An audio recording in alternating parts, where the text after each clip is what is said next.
on our successful test drive, we went to use the windshield washer sprayers to clean the windshield, and we got half a spray out of one and nothing out of the other nozzle. So we initially thought, well, maybe it's low on washer fluid. When we went to add washer fluid, it just poured right out the bottom of the car. So we're gonna pull that washer reservoir tank out and see if we can figure out where it's leaking from. Okay, so once you remove your center grille, you're gonna need to remove your headlight. There's no bolts or screws that hold the headlight on. You're gonna just pull up on these tabs here. It's kind of like a lock, and there's one back here. Slide it up, and then you should be able just to pull your headlight forward carefully. This is a 16-year-old plastic, and then you'll have a connection back there. This headlight was missing the cover, so unfortunately we gotta look for that, but that's how you just have the one electrical connection going to your headlight. Disconnect that, headlight's off. Do that for both sides. Okay, so again, we are in off-road height, and we're gonna want to take the fender flare off and the wheel liner off, so we can pull off the front bumper, because the fender flare fits over top of your bumper corner. So you'll remove 2 screws here, 1 screw on the bottom, and then come up to the front. You'll remove that screw right there, this screw here, and this screw here. These two little, they have a Phillips head on them. I'll try to get a better angle.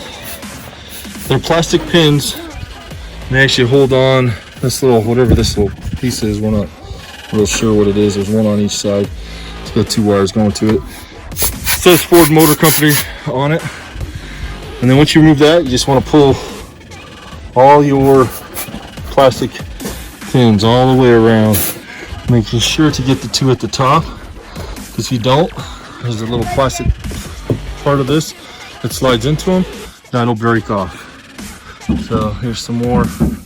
They hold both the fender flare and the wheel liner on. Once you get those out, it's easier if you turn your wheel and straighten it out, unclip it from the back. It should slide right out. One thing I forgot to mention, there is 1 extra screw before you pull your fender liner off. I put it back in here so I wouldn't lose it. It's in towards the front arch of your fender flare. If I can kind of zoom out, you can see it. And it comes in from the inside, right up inside where the headlight is. So you got to pull your headlight out to get to it, and the screw comes right through here and goes into there. So you want to take that off before you start popping your fender flare out. Okay, so now once we get all the pins, then there's 5 screws. You're gonna have a screw. I pulled all the screws out and all the little plastic pins you'll find inside there. Once you do that, your fender liner, which is right here, will pop off. Just carefully pop it off, except for the front down there. You can see how that hooks in there. So once you pop, I'd start from the back of the fender flare, work your way around to the front. It'll lane back a little bit and then just lift up, and then this will come off. And then you have your fender flare out. We have this in extended height, or off-road height, to make it easier to work around. And also, once you do that, it tucks in back here. So you just kind of untuck it from here, untuck it from the front, and your fender liner will come out. Okay, take the last step, take the bumper off, is you got a bolt on both sides. Go into the side here, take that one off. You're gonna wanna at least take 3 of these out.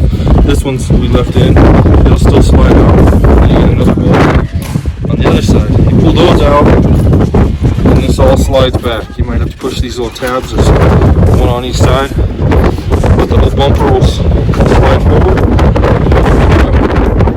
So you'll have a total of 4 bolts, I think, that hold this on. Right here. It's also hold the bumper on. There's 2 here. And that one right there. So you take those off, and then you can drop your tank out. Alright, so once we got the Land Rover done with the cooling side of it and had a successful test drive, we we're just checking things out. We noticed the coolant reservoir tank was empty, so we started filling it up, and it was leaking. So we tore the front of the car apart to get to it, and we found the leak. I don't know if you can see it very well, but it's right there where that plastic molding attaches to it. This is the front 2 bolts, so this is right behind the bumper. You get to these 2 bolts here, and that's just a plastic piece. You can see it's kind of molded to attached to the tank itself by 4 corners, and this is the one that's leaking. We soaked it down with simple green, clean it, but you can see if it focuses right, that blue marking inside is the leak. So what we're going to try to do, you can get a generic one like for $50, but first we're going to try to do some epoxy. So we got this JB Weld plastic bonder, so we're going to try to use this to seal it back up and probably reinforce it all the way around it. That's what we're going to go ahead and try doing now, and then we'll water test it, leak test it. Okay, so we patched it from the inside and the outside. I don't think my camera's gonna, you can see, you don't see the blue anymore.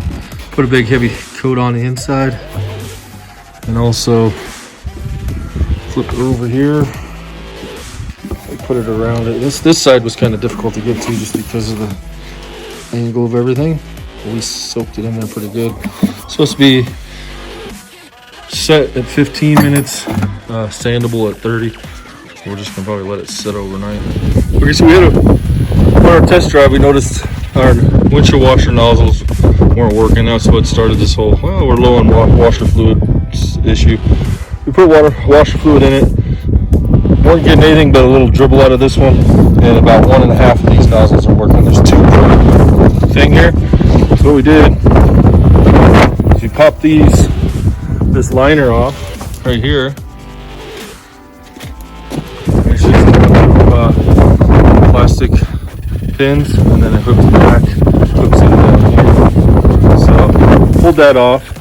We disconnected the rubber hose at each one right here, and then we cycled the pump, and we had good water or soap pressure, washer fluid pressure coming out, so we were pretty sure that it was plug nozzles. So then what we did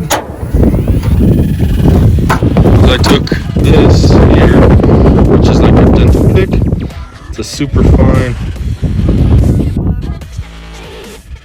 sorry, it doesn't really come out very well. It's a super fine pick, and it actually does fit into the nozzles. You can see it. So I just stuck this in there carefully and just poked it in each one. And then we took our air compressor right here. It's just a nozzle. It's actually perfect in there. Stuck it in on each one. A little bit of air out of each one. That way, if it is most likely plugged on the inside. So that allowed us to blow it. We can feel air coming back out of here. So we did that to both sides, reconnected it, and I guess we can show you the results. I'm gonna reconnect them. So go ahead and drop it down. Hopefully it turns out here. Got some bad weather. That's it. Now we got 2 squirters on each side. Okay. Obviously you can see we need new wiper blades. We got them. We just haven't put them on until we got the truck all finished. So yeah, you might save yourself from having to replace them little nozzles just by cleaning them out. Okay, we think we figured out why we kept getting the check engine light and a lack of power after changing out the mass airflow sensor. We did some research, and it looks like you're supposed to clear out the adaptive values after changing out or replacing that mass airflow sensor. So we're able to do that with our Autel Max Sys. We'll go into service, powertrain, and this clear adaptive values reset right here. That's what you're going to want to select, and it's going to walk you through the steps. You'll turn on the ignition, engine off. We went through this whole process, and so far it looks good. We don't have any more check engine light. We took it for another test drive. Actually drove it about an hour and a half one way up to Reno Airport and back, and it drives much better now. We still need to do some work on the transmission. I think it's solenoid 3, or the shift solenoid for 3rd and 4th gear. We're having some problems with it. If you drive it really lightly, she kind of jumps back and forth, and if you're not too careful, it'll go into fault mode. But if you drive it hard, accelerate hard, it shifts just fine. So probably going to plan the shift solenoids are actually on back order from ZF, so I'm waiting for them to arrive, and then we'll get into the transmission and replace those. But we can still drive it right now. We're going to do a test and see how the traction control works better now. All right, I think we think we figured it out. Why it was going on the humps, that traction control didn't seem like it was working, and our engine power was getting dropped. We believe it was actually shifting into 2nd or 3rd gear while it's trying to get unstuck. We just went through it a couple times with 1st gear, in manual mode, 1st gear, and she pulls through it, and the traction control works as planned. So kind of strange. Not sure if that is related to our other transmission issues, but yeah, so if we need to get through it, just put her in 1st gear and she powers right through. It's almost like it was staying in 2nd gear the entire time, so maybe even going into 3rd gear. She's running good. We have no codes, no engine codes on the truck. Trying to hold this steady for you while he's off-roading, but no engine codes, no the only thing we have is a transmission code for the shift solenoid number 3. So like I said, our plans to replace them. We're just waiting for them to be available. So we're gonna just drive around, testing it out on the yard a little bit more. But I think we are ready for our land roving trip.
Alright, so that'll be the end of this video. We got the windshield washer system figured out. We got the check engine light figured out for the mass airflow sensor. And we figured out a little trick with the traction control where it was shifting into 2nd or 3rd gear. So if you keep it in 1st gear, manual mode, she seems to pull away really well.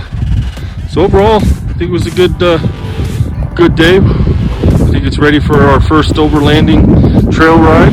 We'll try to do that maybe a Sunday drive or something. Thanks for watching. Please subscribe so you can keep updated on our newest videos.